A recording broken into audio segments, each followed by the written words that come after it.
Hi, this is Lisa and welcome to my channel. In this video and the next, this is the jumps that we're going to be making. And a lot of them are mix and match. We've got hunter jumps, we have a cross-country bowling jump, we have a liver pool, we have some planks, we have a wall, a fence, a skinny, a gate, different poles, and even some pole bending poles. Before we get started, I just want to let you know these jumps are in a bit of a random order, so I have put in chapters so you can find what you are looking for. And if you look down in the description where Tina is pointing, you will find the link to a research document or cheat sheet that I have created. And it's basically just all the research I have done, and it will tell you what size jumps you need for every single type of jumper or hunter or cross country, templates and all sorts of things. It'll just make your life a little bit easier. I really want to thank everybody for their support, and if you could, please like and subscribe. Let's get started. First, let's talk about poles. We like to use dowels, and we use anywhere from 1/4 of an inch to 3/8 of an inch. 1/4 of an inch is more standard, and these bigger ones are more for the big heavy hunter jumps, and I've seen these used on jumper jumps as well. Now, normally we use nice smooth poles that we find in the craft store, but I have found these textured ones too, and these came from a building store, and I think I'm going to use these for the hunter. These come in 1 foot long or 30 centimeters, and that is equivalent in 1/9 scale to a 9-foot jump. Now, jumps are usually 10 to 12 feet, but in our model scale, this 1 foot looks just fine, and that's what we're going to use. When I'm painting the pole, I've used masking tape or painter's tape to mark off where I want to keep the white. Then when I'm doing the next one, I can just line it up and get my tape the same on each one. I've provided a bunch of different patterns for painting poles in the link below, or you can just look online. There's all sorts of fun things you can do with these. If you'd like a handy measuring stick, so if you're at a show or you want a quick measurement of the obstacles or between obstacles, you can cut out these 2 patterns that are in the link below. You can print these at different scales as it mentions in the pattern, so you can use these for more than just traditional. And you'll also need a 9-inch piece of wood. And again, this is the 1 centimeter square that we're using for all the jumps. And what I'm going to do is this ground line, the bottom line, glue that on, and then roll that over and glue the other one on the other side. One is metric and one is imperial. Now you can use this to measure the height of your jumps or the distance between them or whatever else you need to measure, quick and fast. Now, before I get started on jump filler, I just want to show you a quick trick. If you cut one of these for traditional down to 9 inches, and this is the 1/4 inch bowl, and get some of these from a hardware store. These are the plastic pieces that go underneath the foot of furniture, and I'm going to put 3 together.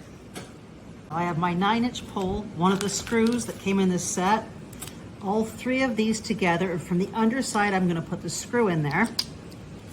Line up the base of my pole and start screwing that in. I start this by hand to try to get it nice and straight. Then once I have it started, I just use a little screwdriver and screw it right the way in. Now you have a pole bending pole. Now this right here, mine is about 1.25 inches. It can be wide as 1.5 inches to make it as an official pole bending pole. Now, if you're setting up your pole bending, that is the correct distance, 21 feet between poles. And I see a lot of people showing with the poles very close together, like that or closer. So make sure if you're doing that, that you have your poles, it's about 715 millimeters apart, which is quite a distance. But if you're going to use 2 poles, that's where they need to be. When you're designing your filler for your jump, keep the width of the pole you're using in mind, because nothing is going to go over that width. You always want to leave a little bit of room at the end for the standards. You don't want it to push up right against the standards. Now let's look at the next one that's easy to do, and that is planks. For the planks, I have a piece of MDF from the craft store. You can use wood, just make sure it's not too flexible and it'll bend. And this is a piece of MDF around 3 millimeters. And as you can see, it is the same length as my pole. I'm gonna cut a strip around 7/8 of an inch wide.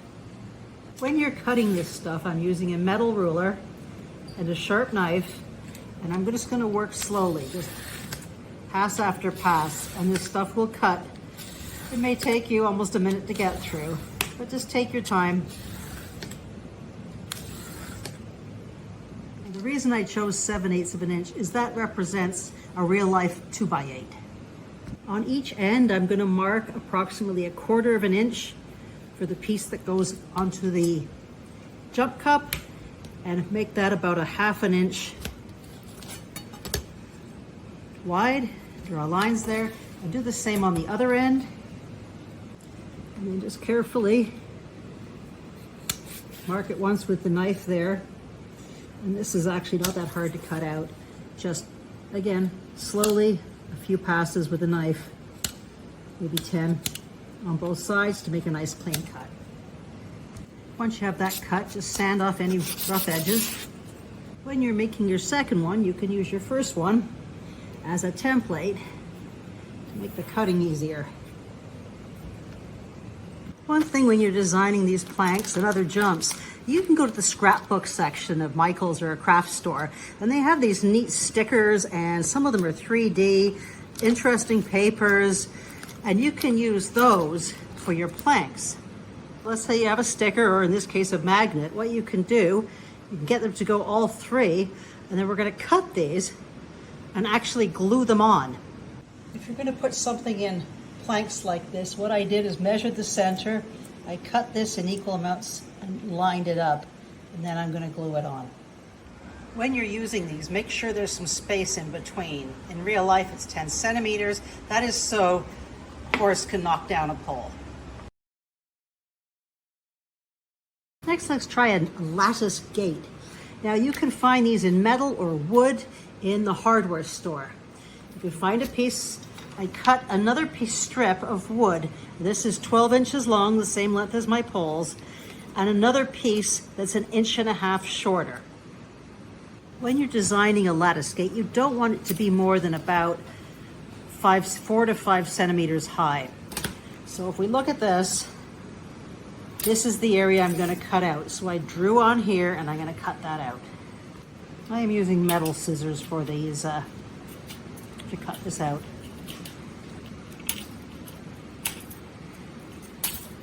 Once you have that done, we're going to glue this top piece on. I'm going to use a heat gun for that. And because these are sharp, now if yours is wood, it's not going to be sharp. But make sure when you put the second one on, it covers the sharp pieces like that. Then we're going to cut 2 more pieces of wood for in here. So I'm just going to apply the glue along this wood. Make sure to center it and put 2 little marks at the end.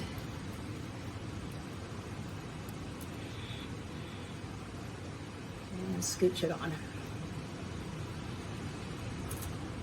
And do the same with the bottom piece. And this stuff dries instantly, so make sure you're ready when you put it on to line it up properly.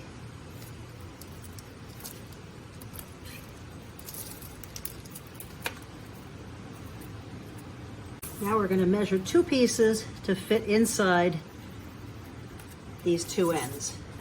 Then double check to make sure they'll fit. Which one goes on each end? They're different. I missed. And then glue them in. And there is a simple lattice jump. Now, because I did mine in metal, I'm going to put that in primer before I throw it into my painting pile. Now, if you want to do a little coop, you can find something circular, cut it in half. This is the rolls that Rio Rondo leather comes in, actually. Then I cut a 10-inch long strip, the width of this board. And then I'm going to glue these on. And there that is glued on. So the next thing we're going to do is try to find something grass-like. And of course you can also do other things. You can put poles all the way along this, which looks cool. But I found this, it's just a piece of felt or something, foam from the craft store. I'm gonna cut a piece to fit. And here is the Coop, and we're just gonna cover that by putting that on the end and tracing out 2 pieces for the ends.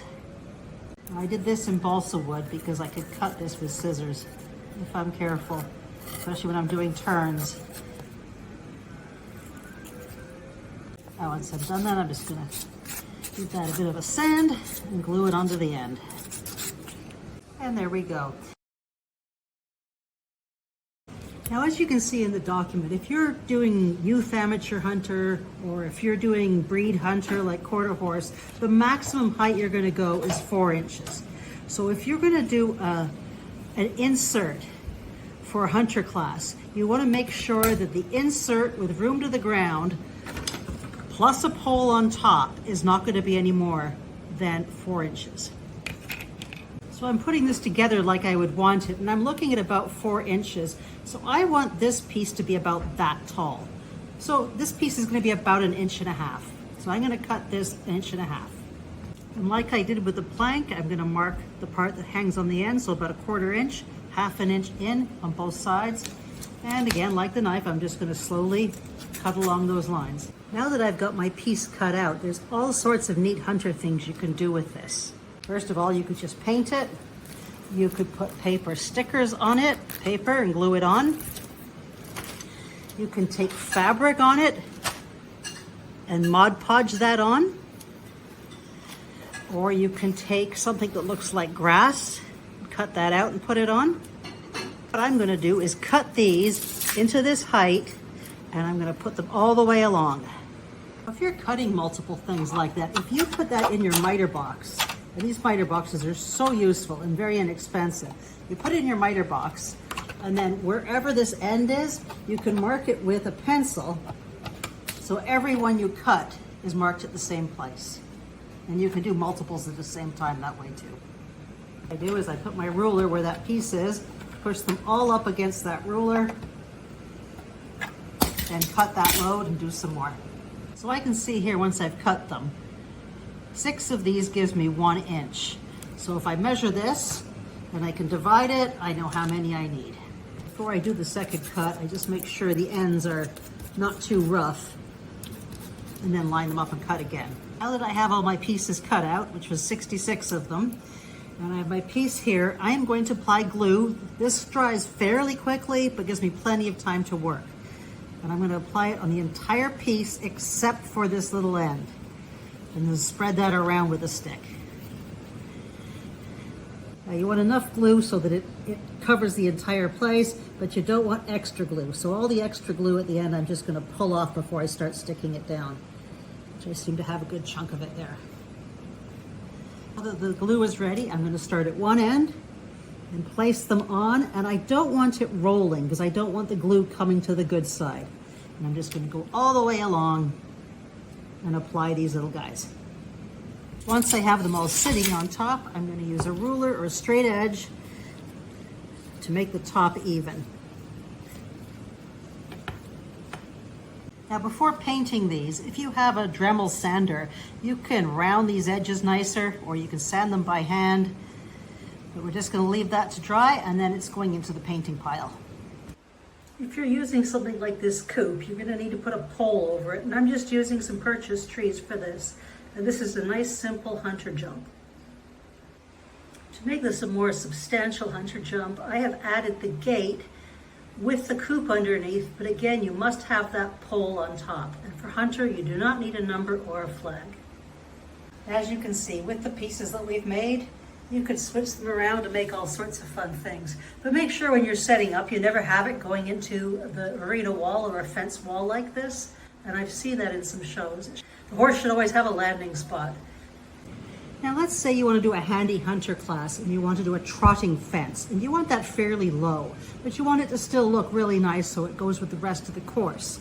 What I've done here is cut, now I would use logs or branches off a tree, or you can use these rough edge pieces, but I don't have access to trees here, don't ask what I could use. So I am just going to cut these cut them about an inch long, just over an inch long, and I've cut this piece of wood 10 inches long by almost an inch. Then I've cut 2 more pieces 3 inches long. And I am going to glue those in the center of both ends. I've used different sizes here, different sizes of dowels, and you can use all sorts of different sizes of twigs. Since I want these to dry very quickly, I'm going to put them right there in the center. I am using a heat gun for this job, because as I said, this is pretty much instantaneous.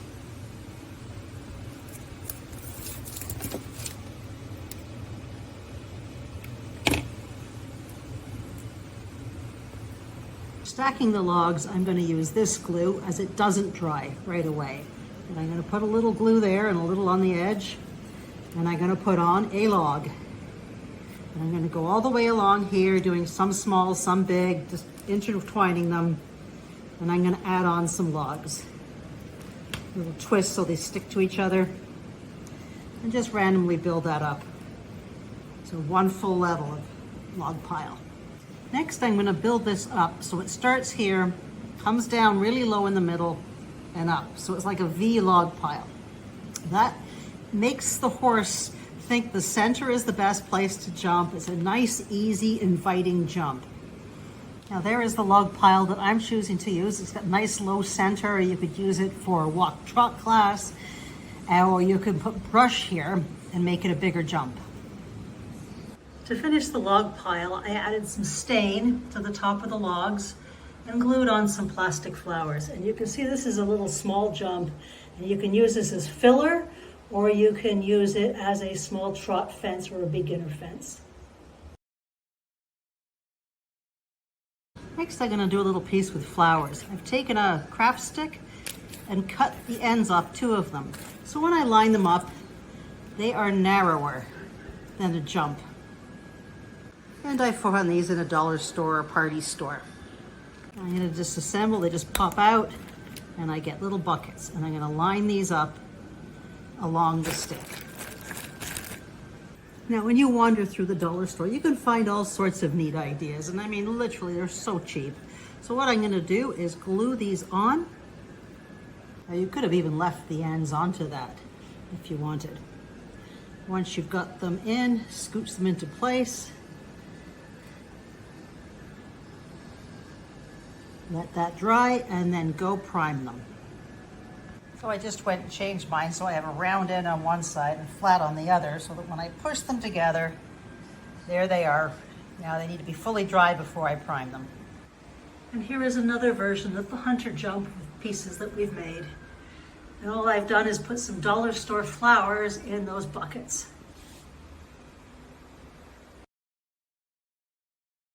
There are a few ways to make a Caveletti. Let's determine that based on what kind of wood you're using. So I have a 1 centimeter by 1 centimeter square stock. I'm using balsa wood, but if you're using a harder wood, I will tell you what to do as well. For either of them, you want 7 centimeter pieces. So for the soft wood, you're going to need 4 7 centimeter pieces. And with the ruler there, each one I'm going to take and I'm going to mark the 3 and 4 millimeter section of each one. And with a sharp knife where that is, what I want to do is going down halfway, I'm going to cut along those 2 lines and get rid of that little piece right there. Now this is only for the softwood wood. Once you have those, they should go together like that. Another option, if you're finding your wood really soft, is to just slowly push the knife down